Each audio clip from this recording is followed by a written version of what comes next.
Hi hello ನಮಸ್ಕಾರ. ನೀವು ನೋಡ್ತಾ ಇದ್ದೀರಾ ಸುವರ್ಣ ನ್ಯೂಸ್ ಡಿಜಿಟಲ್ ಕಂಟೆಂಟ್. ನಾನು ನಿಮ್ಮ ರೋಜಾ ಮನು ಪಾಟೀಲ್. ಸೊ ನನ್ನ ಜೊತೆಗೆ ಇವತ್ತು ಇರುವಂತಹ ಸ್ಪೆಷಲ್ ಗೆಸ್ಟ್ ಇವರು ನಕ್ಸಿ ನಕ್ಸಿ ನಕ್ಸಿ ನಮ್ಮನ್ನೆಲ್ಲ ಆಲ್ರೆಡಿ ಬಿಗ್ ಬಾಸ್ ಆಯ್ತು, ಕಾಮಿಡಿ ಕಿಲಾಡಿಗಳು ಆಯ್ತು, ಗಿಚ್ಚಿ ಗಿಲಿಗಿಲಿ ಆಯ್ತು.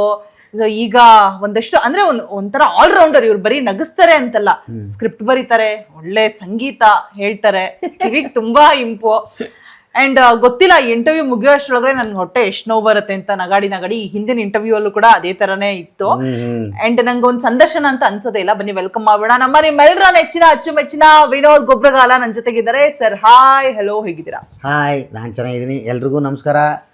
ಎಲ್ಲ ಚೆನ್ನಾಗಿದ್ದೀರಾ ಅಂತ ಅನ್ಕೊಂಡಿದ್ದೀನಿ.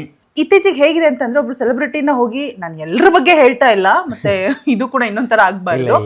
ಹೌದು, ಏನ್ ಗೊತ್ತಾ, ಕೆಲವರು ಎತ್ತರಕ್ಕೆ ಬೆಳೆದ್ಮೇಲೆ ಅದಾದ್ಮೇಲೆ ನಂತರ ಓ ನೀವಾ ಎಲ್ಲ ನೋಡಿದ್ ನೆನ್ಪು ಅಂತಾರೆ. ಬಟ್ ಆದ್ರೆ ನಮ್ ವಿನೋದ್ ಗೊಬ್ರಗಾಲ್ ಅವ್ರ ಹಂಗಲ್ಲ ನೋಡಿ. ನಾನು ಯಾವ ಡ್ರೆಸ್ ಹಾಕೊಂಬಂತೆ ಅದನ್ನು ಕೂಡ ನೆನ್ಪಿಟ್ಕೊಂಡಿದ್ದಾರೆ, ಹೇರ್ ಸ್ಟೈಲು ಎಲ್ಲದನ್ನು ಕೂಡ. ನೆಕ್ಸ್ಟ್ ಟೈಮ್ ಒಂದು 3 ವರ್ಷ ಆಗಿರ್ಬೋದಲ್ವಾ? 3 ವರ್ಷನಾ 2 ವರ್ಷ? 2 ವರ್ಷನೂ ಆಗಿದೆ. Okay, done. ಹೇಗಿದ್ದೀರಾ? ನಾನು ಚೆನ್ನಾಗಿದ್ದೀನಿ. ನೀವು ಹೇಗೆ ಹೋಗ್ತಾ ಇದೆ ಲೈಫು? ಚೆನ್ನಾಗಿ ಹೋಗ್ತಾ ಇದೆ ಮೇಡಮ್. ಈಗ ಗಿಚ್ಚಿ ಗಿಲಿಗಿಲಿ ಜೂನಿಯರ್ ಮುಗೀತು.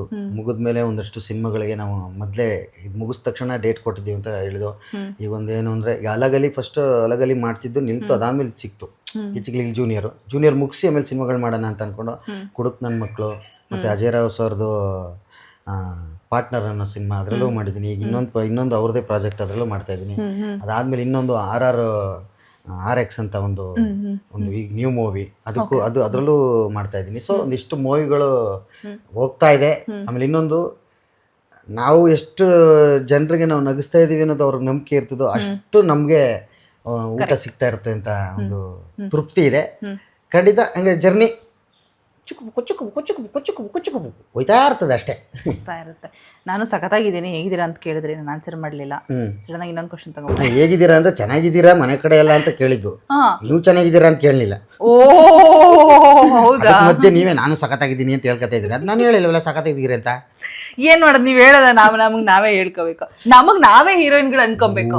ಅವಾಗ ಇನ್ನೂ ಕಾನ್ಫಿಡೆನ್ಸ್ ಲೆವೆಲ್ ಜಾಸ್ತಿ. ಡೈಲಾಗು ಯಾರನ್ನೂ ಹೀರೋ ಹುಟ್ಟಾಕಲ್ಲ, ನಮಗ್ ನಾವೇ ಹೀರೋ ಆಗ್ಬೇಕು. ನೀವು ಹೀರೋಯಿನ್ ಅನ್ಕೋಬಿಟ್ರಿ ಅಷ್ಟೇ. Small correction. ನೆಕ್ಸ್ಟ್, ನೀವ್ ಹೇಳಿದ್ರಿ ಸ್ಟಾರ್ಟಿಂಗ್ ಅಲ್ಲಿ, ಏನ್ ಗೊತ್ತಾ, ಈ ಕಾಮಿಡಿ ಮಾಡ್ತಾ ಮಾಡ್ತಾನೆ ಒಂದಷ್ಟು ಹಾರ್ಟ್ ಟಚಿಂಗ್ ವಿಚಾರಗಳನ್ನ ನೀವು ಹೇಳ್ತೀರಾ.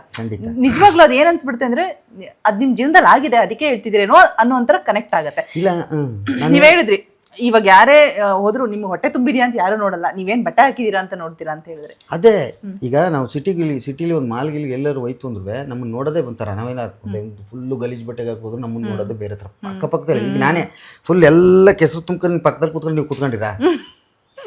ಸರ್ ಪ್ಯಾಂಟ್ ಕೊಳೆ ಆಯ್ತು, ಒಂದು ಸ್ವಲ್ಪ ದೂರ ತಿಂತ್ಕೊಳ್ಳಿ ಸರ್. ನಾನು ಹೇಳಲ್ಲ. ಅಲ್ಲ, ಈಗ ಕರಿ ಪ್ಯಾಂಟು ಇಲ್ಲಿಗೆ ಫುಲ್ ಏನು ಇದೇನು ತೊಪ್ಪೆ ಗಿಪ್ಪೆ ಎಲ್ಲ ತುಂಬ್ಕೊಂಬಂದ್ಬಿಟ್ಟು ಹಿಂಗೆ ಅಂತೀನಿ, ಸರ್ ತೊಪ್ಪೆ ಆಗ್ಬಿಡ್ತಲ್ಲ ಸರ್ ಅಂತೀರಿ. ಸೊ ಹಂಗೆ ನಾನು ಹೇಳಿದ್ದು, ಇವತ್ತು ಏನು ನಾವು ಬಟ್ಟೆ ಹಾಕತ್ತೀವಿ, ಏನು ಮಾಡ್ತೀವಿ ಅದನ್ನೇ ನೋಡ್ತಾರೆ. ಬಟ್ ನಾವು ಹಳ್ಳಿ ಕಡೆ ಏನು ಗೊತ್ತಾ, ಫಸ್ಟ್ ಊಟ ಮಾಡ್ದ ಅಂತ ಕೇಳ್ತಾರೆ, ಕರೆಕ್ಟ್, ಬಟ್ಟೆ ನೋಡಲ್ಲ. ಸೊ ನಾವು ಅಲ್ಲಿ ಸಂಸ್ಕೃತಿಯಿಂದ ಬಂದರು. ಇವತ್ತು ನಮ್ಮ ಮನೆಗೆ ಬಂದರು, ನಿಮ್ಮನ್ನ ಬಂದ ತಕ್ಷಣ ನಾನು ಕೇಳಿದ್ದು, ಊಟ ಮಾಡ್ಕೊಂಡು ಬಂದ್ರ ಅಡುಗೆ ಗಿಡಿಗೆ ಮಾಡ್ಲಾ ಅಂತ ಕೇಳಿದ್ರು. ಓ ಮೈ ಗಾಡ್, ಯಾವಾಗ ಕೇಳಿದೆ, ಬಟ್ ನೀವು ಮರ್ತು ಬಿಟ್ರಿ, ನೀವು ಮೇಕಪ್ ಅಲ್ಲಿ ನಿಂತ್ಬಿಟ್ರಿ. ಬಟ್ ಜ್ಯೂಸ್ ಮಾತ್ರ ಕೊಟ್ರು. ಓಕೆ. ಸೊ ತುಂಬ ಖುಷಿ ಆಗುತ್ತೆ. ಏನಂದ್ರೆ, ನೀವು ಕೇಳ್ತಾ ಇರೋದು, ನೀವು ಕಾಮಿಡಿ ಮುಖಾಂತರ ಒಂದು ಮೆಸೇಜನ್ನು ಕೊಡ್ತೀರಾ ಅಂತ ಕೇಳ್ತೀರಲ್ವಾ? ಕರೆಕ್ಟ್. ನಾನು ಸೀರಿಯಸ್ ಆಗಿ ಹೇಳಿದ್ರೆ, ಈಗಿನ ಒಂದು ಜನ್ರೇಷನಲ್ಲಿ ನಾನು ಸೀರಿಯಸ್ ಆಗಿ ನಾನು ಮೆಸೇಜ್ ಕೊಡ್ತಾ ಇದ್ದೀನಿ ಅಂದರೆ ಅದನ್ನ ಯಾರು ತಲೆಗೆ ತಗೊಳ್ಳಲ್ಲ. ಅದನ್ನ ಕಾಮಿಡಿ ರೂಪದಲ್ಲಿ ಕೊಟ್ಟರೆ ನಗ್ನಗ್ತಾ ನಾವು ಒಂದು ಸಂದೇಶವನ್ನು ಕೊಡಕ್ಕೆ ಹೋಗ್ತೀವಿ. ಈಗ ಲೆಕ್ಕ ಹಾಕಿ, ನಾನು ಯಾವಾಗಲೂ ಹೇಳ್ತೀನಿ, ಒಂದು ಇವೆಂಟ್ಗಳಿಗೆಲ್ಲ ಹೋದಾಗ ನಾನು ಹೇಳ್ತೀನಿ, ಅದು ಕಾಮಿಡಿ ಆಗಿರುತ್ತೆ. ಸೊ ಹಳ್ಳಿಲೂ ಹಸು ಸಾಕಿರ್ತಾರೆ. ಹಳ್ಳಿಲಿ ನೀವು ಹಸು ಸಾಕಿದ್ರೆ ಹಳ್ಳಿ ಅಲ್ವಾ, ನಿಮ್ಮ ಮನೆ ಮುಂದಕ್ಕೆ ಹಸು ಬಂದ್ರೆ ಏನು ಮಾಡ್ತೀರಾ? ಅಕ್ಕಿ ಹೊಡ್ಕೊಂಡೋಗಿ ಹಿಂದೆ ಕೊಟ್ಟಿಗೆಲ್ ಕಟ್ಟಾಕ್ಬಿಟ್ಟು ಹುಲ್ಲಾಕ್ತೀರಾ. ಸೊ ಇಲ್ಲೇನಾಗಿದೆ ಅಂದರೆ, ಅಲ್ಲೇ ಕಾಂಪೌಂಡು, ಅಲ್ಲೇ ಅಪಾರ್ಟ್ಮೆಂಟು, ಅಲ್ಲೇ ಸ್ಕೂಲು, ಅಲ್ಲೇ ಜಿಮ್ಮು, ಅಲ್ಲೇ ಕ್ರಿಕೆಟು, ಅಲ್ಲೇ ವಾಲಿಬಾಲು, ಅಲ್ಲೇ ಹಾಕಿ, ವರ್ಕ್ ಫ್ರಮ್ ಹೋಮು ಎಲ್ಲ ಅಲ್ಲೇ ಆದಾಗ ಹಸು ಮನೆ ಬಾಕ್ಲಿಗೆ ಬರುತ್ತೆ. ಸೊ ಮಗುಗೆ ಏನು ಮಾಡಬೇಕು ಅಂತ ಗೊತ್ತಾಗಲ್ಲ. ಡೋರ್ ತೆಗೆದ್ಬಿಟ್ಟು mummy beautiful cow wonderful code, ಯಾಕೆಂದ್ರೆ ಹಸುನ ನೋಡ್ಬಿಟ್ಟು ಅವಳಿಗೆ ಎಳ್ಳಿಲ್ಲಾದ್ರೆ ತಗೋಗಿ ಹಿಂದಕ್ಕೆ ಕಟ್ತೀವಿ. ಇಲ್ಲಿ ಸಿಟಿಲಿ ಹೆಂಗಾಗಿದೆ, ಅಲ್ಲೇ ಕಾಂಪೌಂಡ್, ಅಲ್ಲೇ ಜೀವನ, ಎಲ್ಲ ಅಲ್ಲೇ ವರ್ಕ್ ಫ್ರಮ್ ಹೋಮ್, ಎಲ್ಲ ಅಲ್ಲೇ ಆಗ್ಬಿಟ್ಟು ಆ ಮಗುಗೆ ಗೊತ್ತಾಗಲ್ಲ. ಮಮ್ಮಿ ಹಸು ನುಗ್ಬಿಡ್ತು ಮನೆ ಒಳಗೆ ಅಂತಾರೆ. ಅದಾದ್ಮೇಲೆ ಬಿಡು ಅದು ಬಿಟ್ಟಾಕಿ ಹಿಂದ್ಗಡೆ ಸಗಣಿ ಹಾಕ್ತು ಅನ್ಕೊಳ್ಳಿ, ಮಮ್ಮಿ ಬ್ಯೂಟಿಫುಲ್ ಗ್ರೀನ್ ಚಿಲ್ಲಿ ಅಂದ್ರೆ ನಾವು ಇದ್ರಲ್ಲಿ ಸಂದೇಶ ಏನ್ ಕೊಡ್ತೀನಿ ಅಂದ್ರೆ ಮಕ್ಳುಗಳಿಗೆ ನಾವು ಫಸ್ಟು ಹೊರಗಡೆ ಈಗ ಮಣ್ಣಲ್ಲಿ ಆಟ ಆಡಿ ಬಿದ್ದು ಹೇಳ್ತಿದ್ದೋ, ಅವು ಗಾಯಗಳಾದ್ರೆ ಸುಮ್ಮನೆ ಮಣ್ಣು ಹಾಕ್ಬಿಟ್ಟು ಹಿಂಗೆ ಅಂತಿದ್ದೋ.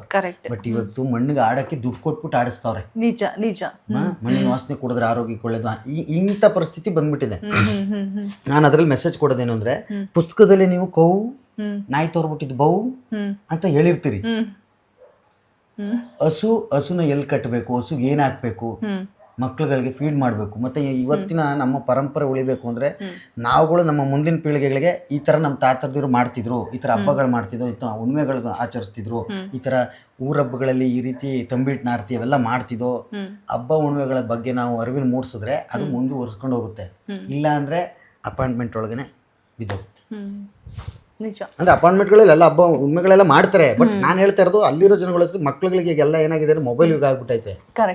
ಹಬ್ಬಗಳನ್ನ ಈಗ ಕ್ರಿಕೆಟ್ ಮೊಬೈಲ್ ಆಡಕ್ ತಿರ್ಕೊಂಡವ್ರೆ, ಫೀಲ್ಡ್ ಅಲ್ಲಿ ಆಡ್ಬೇಕು. ಸೊ ಹಂಗೆ ನಾವ್ ಹೇಳೋದು ಮೊಬೈಲಲ್ಲೇ ಎಲ್ಲ ತೋರ್ಸೋದ ತಪ್ಪು. ನಾವ್ ಅದನ್ನ ಆಚರಣೆ ಮಾಡಿ ತೋರಿಸಿದಾಗ ಅವ್ರಿಗೂ ಇದು ಈ ರೀತಿ ವೈಭೋಗದಲ್ಲಿ ಇರ್ತದ ಅಂತ ಅವ್ರಿಗೆ ಅನ್ನಿಸ್ತದೆ. ಈಗ ನೋಡಿ ಗಣಪತಿ ಹಬ್ಬ ಮಾಡ್ತಾರೆ, ಅದನ್ನ ಹೊರಗಡೆ ಕೂರಿಸಿ ಚಪ್ರ ಹಾಕಿ ಕೂರಿಸಿ ಎಲ್ಲ ರೋಡ್ ಸೈಡ್ ಮೆರವಣಿಗೆ ಮಾಡಿ ತಗೋಗ್ಬಿಡ್ತಾರಲ್ವಾ, ಅದನ್ನ ನಾವು ಎಲ್ಲಾ ಮಕ್ಳಿಗೂ ನಾವು ಹೇಳೋದಿಲ್ಲ, ಎಲ್ಲ ಕಲ್ತು ಬಿಡ್ತಾರೆ. ಸೊ ಅದು ಆಚರಣೆ ಆತರ ನಾವು ಯಾವುದೇ ಹಬ್ಬಗಳಂದ್ರೆ ಆಚರಣೆ ಮಾಡಿದಾಗಲೇ ಅವ್ರಿಗೆ ಇದು ಈ ತರ ಮಾಡ್ತಿದ್ರು ಅಂತ ಅರ್ಥ ಆಗೋದು.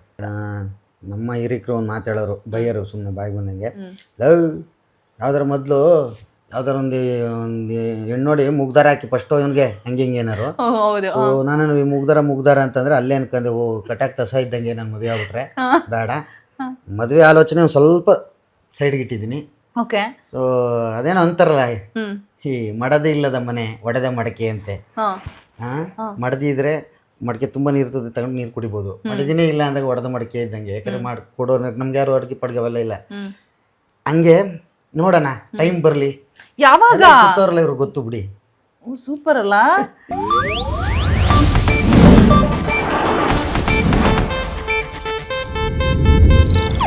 ಇದು ಏಷ್ಯಾನೆಟ್ ನ್ಯೂಸ್ ನೆಟ್ವರ್ಕ್ ಪ್ರಸ್ತುತಿ.